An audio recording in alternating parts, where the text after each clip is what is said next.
ৰাজ্যত অনা শিক্ষক কৰ্মচাৰী সন্থাৰ কৰ্মবিৰতি পালন।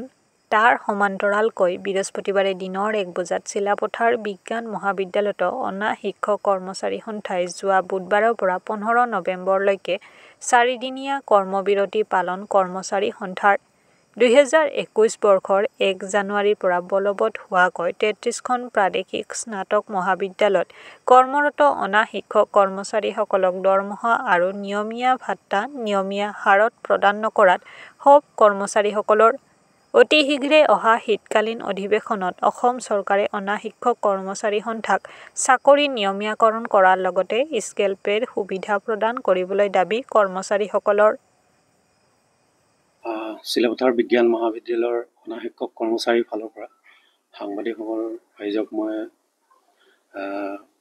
আমাৰ কলেজলৈ ৱেলকাম জনাইছোঁ। আৰু আমাৰ এই কাৰ্যসূচীটো 12 তাৰিখৰ পৰা 15 তাৰিখলৈকে আছে। 4দিনীয়া কাৰ্যসূচী লৈছোঁ। আমাৰ এইটো কৰ্মবিৰতি থাকিব।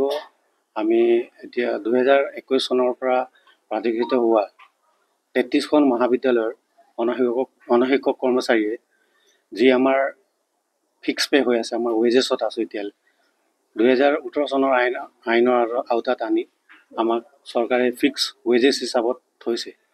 আমি ভেঞ্চাৰ কলেজৰ পৰা যেতিয়া আমাৰ কলেজ যেতিয়া ভেঞ্চাৰ আছিলে তেতিয়াৰ পৰা আমি এইখনত খাটি আছোঁ। আমাৰ যথেষ্ট এক্সপিৰিয়েঞ্চ আছে আৰু লগত আমাৰ যিখিনি ডিগ্ৰী লাগে, যিখিনি আমাৰ কোৱালিফিকেশ্যন লাগে, আমাৰ যিমান আমাৰ কৰ্মচাৰী আছে গোটেইখিনিৰ কোৱালিফিকেশ্যন গোটেইখিনি আছে। আপোনাৰ এছিষ্টেণ্ট লাইব্ৰেৰিয়ান পৰা লৈ আমাৰ junior assistant, senior assistant, 4th গ্ৰেডলৈকে যিমানখিনি কোৱালিফিকেশ্যন লাগে আমাৰ গোটেইখিনি আছে।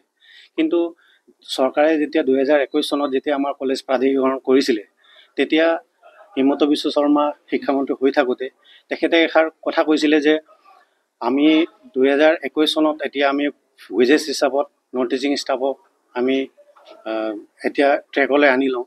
যেতিয়া ট্ৰেকত আহি 5 বছৰ যেতিয়া সম্পূৰ্ণ হ'ব, সেই 5 বছৰৰ ভিতৰতে নন টিচিং যিখিনি কৰ্মচাৰী আছে সেই কৰ্মচাৰীবিলাকক আমি ট্ৰেকত অনাৰ পাছত আমি লাহে লাহে ৰেগুলাৰ কৰিম বুলি তেখেতে এষাৰ কথা কৈছিলে। কিন্তু আমাক কথা দিয়াৰ পাছতো আমি 5 বছৰ কাল হৈ গ'ল। আমি 14,800, 13,800, 11,800 টকা আৰু 10,800 টকা দি আমি তেনেধৰণে আমি এতিয়া খাটিবলগীয়া হৈছে। এতিয়া আপোনালোকে নিজে চিন্তা কৰক যে আমি এইটো দৰমহাত আমি কেনেধৰণে চলিব পাৰোঁ। আমি এই কথাটো লৈ আমি শিক্ষামন্ত্ৰী ৰণোজ পেগু ডাঙৰীয়া দেৱক আমি তেখেতৰ ওচৰত আমি গ'লোঁ।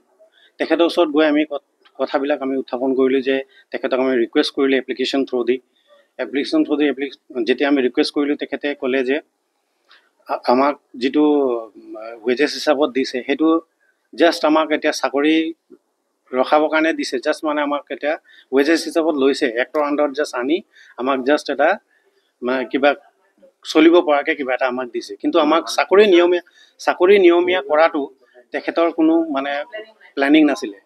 গতিকে প্লেনিং নথকাৰ কাৰণে আমি তেতিয়া এই কথাটো যেতিয়া আমি শুনিলোঁ বা গম পালোঁ তেখেতৰ ওচৰত গৈ, তেতিয়া আমি অনিশ্চয়তাত ভুগিলোঁ। আৰু ভোগাৰ পাছত আমি এই সিদ্ধান্তটো লৈ যে আমি 4দিনীয়া কাৰ্যসূচী লৈ আমি চৰকাৰৰ ওচৰত এতিয়া নিবেদন কৰি আছোঁ যে আমাৰ পদখিনি অতি সোনকালে আমাক এই বৰ্ষতে মানে নিয়মীয়াকৰণ কৰিব লাগে। আজি 33খন মহাবিদ্যালয় যি অসমৰ ভিতৰত আছে গোটেইখিনি মহাবিদ্যালয় একলগ হৈ আমি কৰ্মবিৰতি পালন কৰি আছোঁ।